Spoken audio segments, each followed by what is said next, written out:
পর্যায়ক্রমে সারা দেশে family card কার্যক্রম বিস্তারের লক্ষ্যে বাস্তবসম্মত পরিকল্পনা গ্রহণ, আধুনিক প্রযুক্তির সর্বোত্তম ব্যবহার এবং সংশ্লিষ্ট সব মন্ত্রণালয় ও সংস্থার মধ্যে কার্যকর সমন্বয় নিশ্চিত করার তাগিদ দিয়েছেন প্রধানমন্ত্রী তারেক রহমান।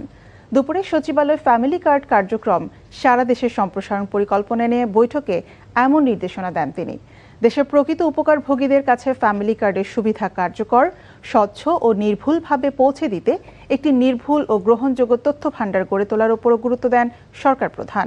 তথ্য সংগ্রহ, যাচাই বাছাই এবং উপকারভোগী নির্বাচন প্রক্রিয়ার প্রতিটি ধাপে সর্বোচ্চ স্বচ্ছতা ও জবাবদিহিতা নিশ্চিত করার জন্য সংশ্লিষ্টদের নির্দেশনা দেন প্রধানমন্ত্রী।